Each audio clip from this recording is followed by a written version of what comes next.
वो दिवाली के टाइम में जो फूल का माला लाया था, वो फूल का माला एक दो ठो दो तो पूजा घर में लगा देंगे, अच्छा दिखेगा।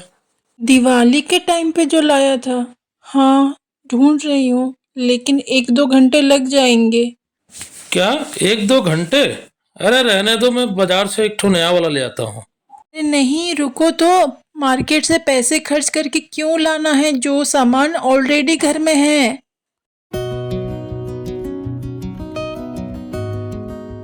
क्या आप सभी के साथ भी ऐसा ही होता है? कोई भी सामान टाइम पे ही नहीं मिलता। संभाल के तो हम रखे रहते हैं, लेकिन किस डब्बे में संभाल के रखें वही याद नहीं आता। ऐसा एक रूम हम सभी के घर में होता है जो थोड़ा सा बिखरा हुआ रहता है। धुले हुए कपड़े हो या फिर आयरन में जाने वाले कपड़े ऐसे ही इस रूम में रखे जाते हैं। दिवाली खत्म हो गई, डेकोरेशन का सामान किसी बैग में डाल के इसी रूम के किसी शेल्फ के ऊपर चढ़ा दो, या फिर किचन का कोई डब्बा पुराना हो गया है, कभी किसी काम में आएगा ये सोच के ये रूम के किसी कोने में डाल दो। ऐसे कर करके ये रूम कभी मैसी हो जाता है, हमें खुद को पता नहीं चलता। फिर इस रूम को जितना भी क्लीन करो, ये क्लीन हो नहीं पाता। इतना सामान फुल हो जाता है कि कोई सामान हमें टाइम पे मिलता ही नहीं है। तो हाय एवरीवन, नमस्ते, जोहार and welcome back to the channel Mor Koshish. कैसे हैं आप सब? आशा करते हैं सब बहुत अच्छे होंगे और अपनी लाइफ में छोटी बड़ी कोशिशें कर रहे होंगे। इट्स मी प्रतीक्षा, और आज के वीडियो में मैं ये बिखरे हुए रूम को सेट करने वाली हूँ। कैसे हम हर एक सामान को ऑर्गेनाइज करके रखें ताकि सही समय पे सही सामान हमें मिल पाए, इस बारे में भी इस वीडियो में बात करेंगे। तो ज़्यादा लेट ना करते हुए चलिए फटाफट से वीडियो को स्टार्ट करते हैं।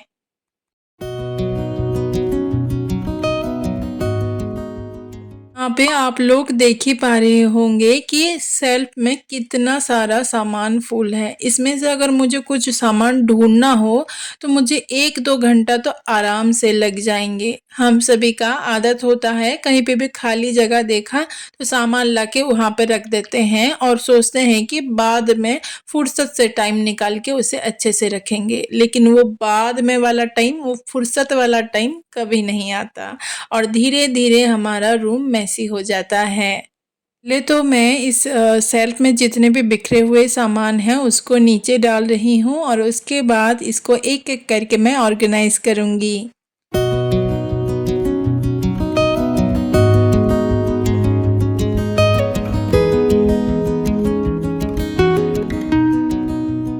आजकल ज़्यादातर घरों में आपको इस तरह से शेल्फ कवर्ड वाले मिलेंगे और इस तरह से कवर होने के कारण सामान बहुत ज़्यादा बिखरा हुआ मिलता है। हम लोग ये सोचते हैं कि कवर तो कर दिया है, कहाँ सामने दिखने वाला है, बस सामान लेके भरते जाते हैं। लेकिन प्रॉब्लम तब होती है जब हमें कुछ ढूंढना होता है और उस बिखरे हुए शेल्फ के अंदर हमें कुछ सामान टाइम पे मिलता ही नहीं है।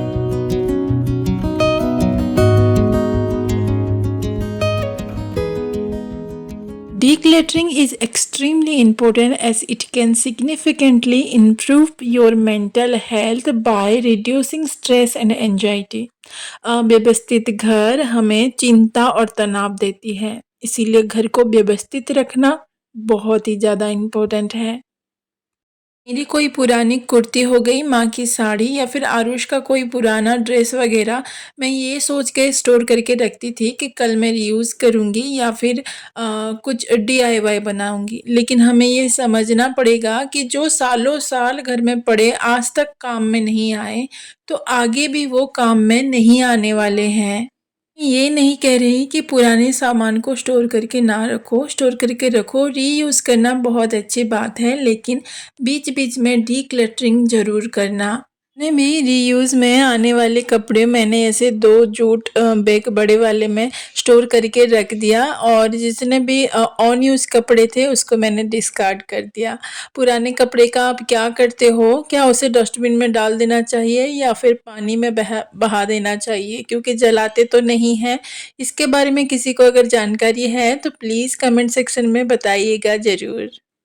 कई बार ऐसा होता है कि एक छोटी-सी सामान की हमें ज़रूरत होती है और उसे ढूँढने पर भी हमें नहीं मिलता। हमारी टाइम की बर्बादी तो होती ही है और उसी चीज़ को हम मार्केट से जाके पैसे खर्च करके खरीद के लाते हैं जो ऑलरेडी हमारे घर में है। अगर हमें पता होगा कि कौन-सा सामान हमने कहाँ पे सेव करके रखा हुआ है तो हमारा टाइम तो बचत होगा ही और हम घर के दूसरे इम्पोर्टेंट काम में ज़्यादा फोकस कर पाएंगे। यहाँ पे मैंने कितने सारे कार्टन के बॉक्स स्टोर करके रखे हुए हैं वो आप देख ही पा रहे होंगे।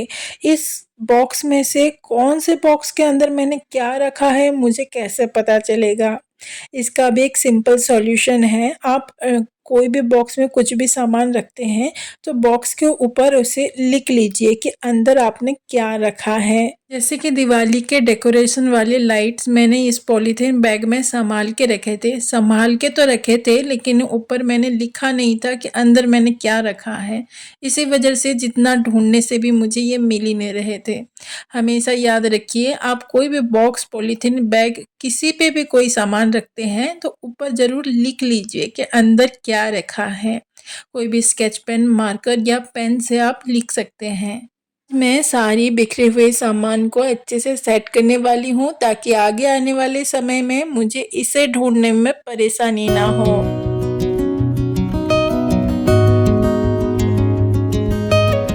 वैसे तो आप किसी पे भी सामान स्टोर कर सकते हैं लेकिन मुझे ये कार्टन का बॉक्स ज़्यादा अच्छा लगता है क्योंकि इस बॉक्स में सामान स्टोर करने से बॉक्स के ऊपर का जो वर्टिकल स्पेस है उसे भी हम यूटिलाइज कर पाते हैं। बॉक्स के ऊपर और एक बॉक्स, 2-3 बॉक्स हम रख सकते हैं लेकिन कोई भी बैग वगैरह में अगर सामान रखते हैं तो बैग के ऊपर और एक बैग अच्छे से स्टेबल होकर रहता नहीं है। यहाँ पे मैं आप सभी के साथ एक यूज़फुल हैक शेयर कर रही हूँ। जब भी दिवाली के लाइट्स आप स्टोर करें, लाइट्स के ऊपर थोड़ा-सा एक्सपायरी वाले पाउडर अगर घर में है तो उसको अच्छे से स्प्रिंकल करके उस लाइट को आप एक ही पॉलीथीन में सारे लाइट्स को रख सकते हैं। इसमें होगा ये कि आपस में जो लाइट्स के तार हैं वो चिपकेंगे नहीं। मेरी तरह अगर आप अलग-अलग कैरी बैग में इसे स्टोर कर रहे हैं तो यहाँ पे पाउडर डालने की ज़रूरत नहीं है। जब भी कोई सामान स्टोर करें उसे प्रॉपरली अच्छे से पैक करके सामान को स्टोर करें ताकि वो हमारे साथ लॉन्ग टाइम तक रहे, लॉन्ग टाइम तक हम उसे यूज़ कर पाएँ क्योंकि उस चीज़ पे हमने अपनी पैसा लगाया है, चाहे वो 100 रुपए हो या 1000।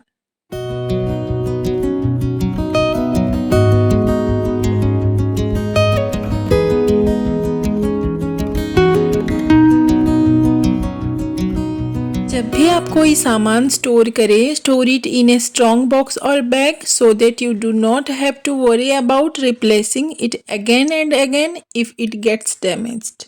यहाँ पे मैंने इलेक्ट्रिक बोर्ड, वायर सभी को एक पतली से बैग में रखा हुआ था जो उठाने में बहुत ही ज़्यादा मुश्किल हो रहा था और उसका हैंडल बार-बार टूट रहा था। तो ये पतली सी बैग की जगह में मैं एक जूट बैग को रिप्लेस करूँगी जो कि मजबूत तो होगा ही और उसको कैरी करना भी ईज़ी होगा। ये इलेक्ट्रिक वायर आपस में इतना ज़्यादा उलझ चुके थे कि इसको मैं कैसे ठीक करके रखूँगी ये सोच कर ही मेरा सिर चकरा रहा था, लेकिन मुझे इसे करना ही था।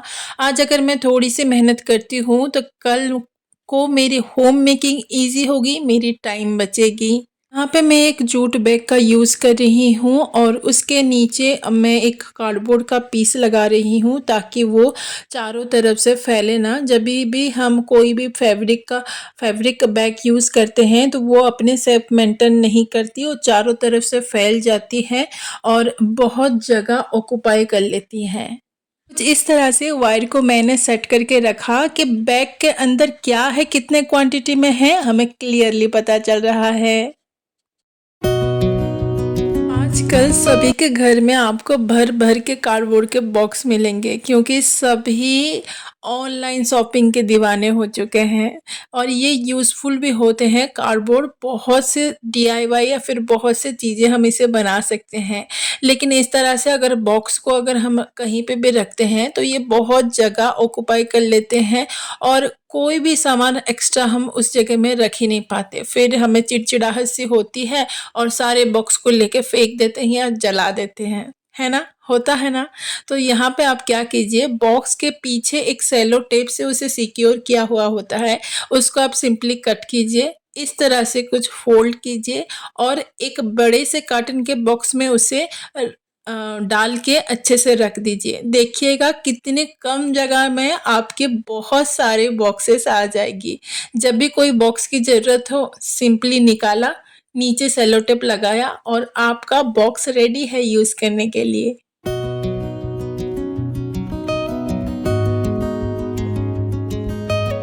इस तरह से इस रूम में जितने भी बिखरे हुए सामान थे उसको मैंने अच्छे से ऑर्गेनाइज कर लिया है। अभी इसको अच्छे से सेट करके रख देते हैं ताकि टाइम पड़ने पर हमें तुरंत ही सामान मिल जाए।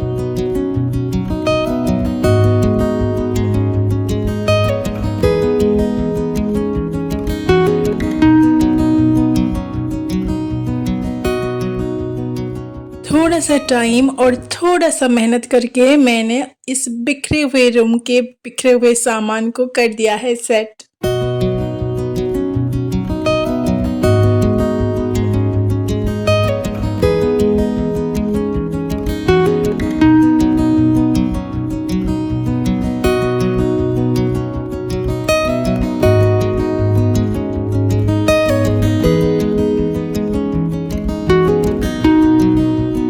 अगर आपको आज की मेरी छोटी सी वीडियो, छोटी सी कोशिश और ये आइडियाज़ अच्छे लगे हो तो प्लीज़ एक लाइक, कमेंट और शेयर करना ना भूलिएगा। अभी तक मोर कोर्सेज़ को सब्सक्राइब नहीं किया है तो प्लीज़ जाके कीजिए और जिन लोगों ने कर लिया है उनको बहुत बहुत धन्यवाद। फ्रेंड्स, आज के लिए बस इतना ही। मिलते हैं एक नई वीडियो में नई कोशिश के साथ। तब तक के लिए bye bye and take care.